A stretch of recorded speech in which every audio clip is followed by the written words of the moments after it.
Assalomu alaykum aziz vatandoshlar, suyimli qarindoshlar. Bugun sizlar bilan güzel bir nasihat birga bo'lamiz. Allohning rahmati butun musulmonlarga, mu'minlarga bo'lsin, ham Uyg'ur xalqiga bo'lsin qarindoshlar. Bu nasihatimiz nima deganda, hasadxo'rlik haqiqatan ig'ir gunoh degan mushu temada bo'lamiz qarindoshlar. Hasadxo'rlik haqiqatan nihoyat ig'ir gunoh qarindoshlar. Hem zini nihayeti ig'ir bu gunohnik. Nimişke deganda Peygamber Aleyhisselam şunda degan. Sizlar hasad qilmanglar. Hasad qilsanglar, hasad sizlarning yaxshi amallaringlarni quruq o'tinni kuydirib tugatgandek, hasad sizlarning yaxshi amallaringlarni ana ashundoq kuydirib tugatadi degan qarindoshlar. Shuning uchun bu hasaddan biz nihoyat qattiq saqlanishimiz kerak. Ameliyatda bu hasad bizning içimizde yok mu deganda bor qarindoshlar. Bu her xil shakllarda, her xil fasonlarda ifodalanib chiqyotidi. Balki bu hasad o'tiga kirib qolgan ba'zi qarindoshlarimiz bilib yoki bilmay va yoki buning unchalik ig'ir gunoh ekanligini bilmay, o'ziga unchalik cho'ng ziyon keltirganligini bilmay qilishi mumkin shu qarindoshlar.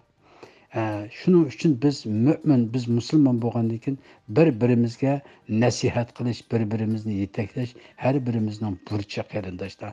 Shuning uchun bu nasihatni qarindoshlar bilan o'rtoqlashyapmiz. Bizniki hozir shu inqilob jarayonida ifodalanayotgan bu hasadniki alomatlari nima deganda, ba'zi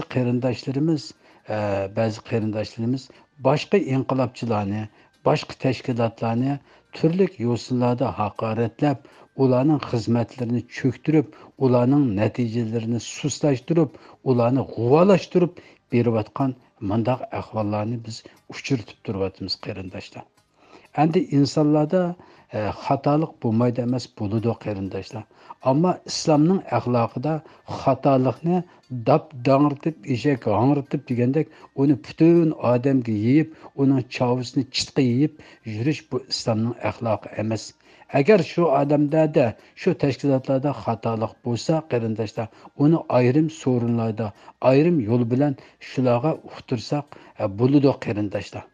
Ammo lekin aytgan vaqtida o'zimizni ko'tirish uchun, o'zimizning tashkilotning o'rnini yuqori ko'tirish uchun biz boshqa tashkilotlarni, boshqa inqilobchilarni har xil shakllar bilan ularning xizmatlarini cho'ktirsak, ularning natijalarini yo'q chiqarsak, ularni e'tiborga olmasak, bu yerda deganda bu hasadxo'rlikniki mana shunday bir xil shaklda ifodalanishi bo'lib qoladi qarindoshlar.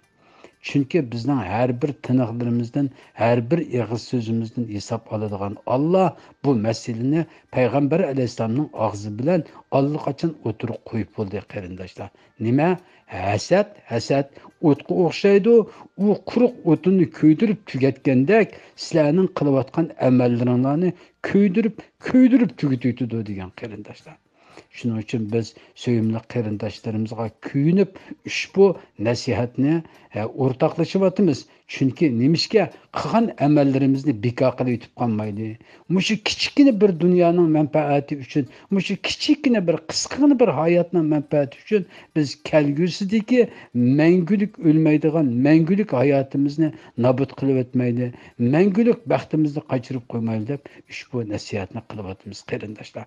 Shuning uchun biz hasaddan qattiq saqlanishimiz kerak qarindoshlar. Başka qarindoshlarimizningki natijalariga va sahvanliklariga islomiy yo'l bilan muomala qilishimiz kerak. Payg'ambar alayhisalom ko'rsatgan axloq bilan muomala qilishimiz kerak. Bizningki ulug' bir natija, ulug' bir inqilob, ulug' bir ibodatning ustida turyapmiz. Bizningki bu kurashimiz nuqul bir siyosiy kurash, nuqul bir siyosiy faoliyat emas, balki ulug' bir ibodat qarindoshlar. Bu ibodatning ustidagi har bir inqilobchi bizning qarindoshlar. Shuning uchun biz bularga nisbatan hasadxo'rlik qilib, ularningki emgeklarini cho'ktiradigan, ularning natijasini g'uvalashtiradigan, boshqalarni o'zimizga tortimiz deb ularni g'uvalashtiradigan manda qiliq harakatlarda bo'lib qolib qolsak, Alloh taolo bizdan rozi bo'lmaydi. Ham o'zimizning qilgan dunyodagi yaxshi amallarimizni o'zimiz kuydirib qolamiz qarindoshlar. Alloh taolo hammamizni to'g'riliqning ustida qilsin. Hasad o'tlaridan hammamizni Alloh o'z panohida saqlasin. Xayr, assalomu alaykum va rahmatulloh.